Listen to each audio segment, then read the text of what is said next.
First అయితే మీరు క్రోమ్లోకి వెళ్ళి గిట్హబ్ అని టైప్ చేసి ఇది ఓపెన్ చేయండి.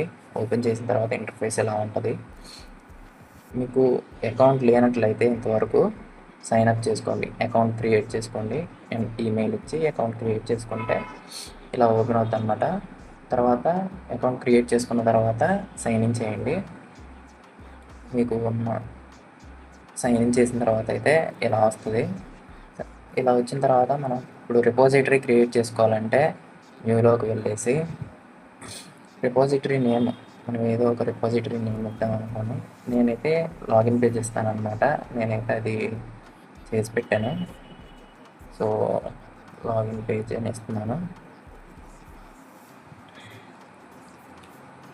లాగిన్ పేజ్ అని వచ్చిన తర్వాత కింద description project contain login and sign up pages అని ఇచ్చేసిన తర్వాత నెక్స్ట్ అయితే విజిబిలిటీ అయితే మీకు పబ్లిక్ కావాలంటే అందరూ చూడవచ్చు మీ ప్రాజెక్ట్ని, లేదంటే ప్రైవేట్ అంటే మీరు వరకు చూసుకోవచ్చు. అంటే ఎవరెవరు చూడొచ్చు అని మీరు సెలెక్ట్ చేసుకొని ప్రైవేట్లో పెట్టుకోవచ్చు. పబ్లిక్ అని పెడితే అందరూ చూస్తారు. అండ్ నెక్స్ట్ వచ్చేసి క్రియేట్ రిపోజిటరీ కొట్టేయండి. క్రియేట్ రిపోజిటరీ కొడితే మీ రిపోజిటరీ అయితే క్రియేట్ అయిపోతుంది అనమాట. నెక్స్ట్ వచ్చేసి మనం ఇప్పుడు అందులో ఫైల్స్ ఎలా అప్లోడ్ చేసుకోవాలనేసి చూద్దాం. ఇలా అయితే ఓపెన్ అవుతుంది కదా. ఓపెన్ అయిన తర్వాత మనం కావాల్సిన ఫైల్స్ అన్నీ ఒక ఫోల్డర్లో పెట్టుకుంటాం కదా. ఆ ఫోల్డర్ని అయితే ఇక్కడ ఎంటర్ చేద్దాం. ఇక్కడ అప్లోడింగ్ యాన్ ఎగ్జిస్టింగ్ ఫైల్ ఉంది కదా, దాని మీద క్లిక్ చేయండి.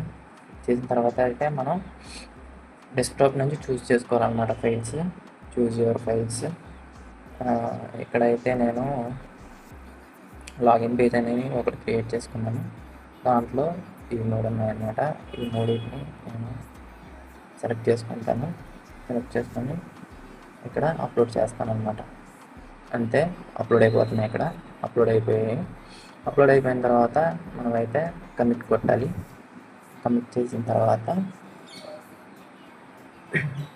కమిట్ చేయగానే వచ్చేసింది అనమాట. ఇక్కడ వచ్చేసిన దాన్ని మనం ఏమైనా చేంజెస్ చేసుకోవాలనుకుంటే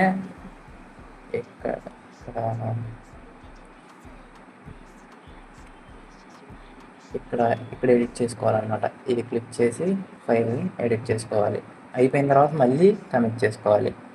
కమిట్ చేసుకుంటేనే అప్డేట్ అవుతుంది అనమాట. అప్డేట్ అయిపోయిన తర్వాత ఇప్పుడు మనం ఫైల్ని లైవ్లో చూడాలి అంటే నువ్వు క్రియేట్ చేసింది కనిపించాలి అంటే ఇక్కడ సెట్టింగ్స్లోకి వెళ్ళేసి పేజెస్లోకి రావాలి.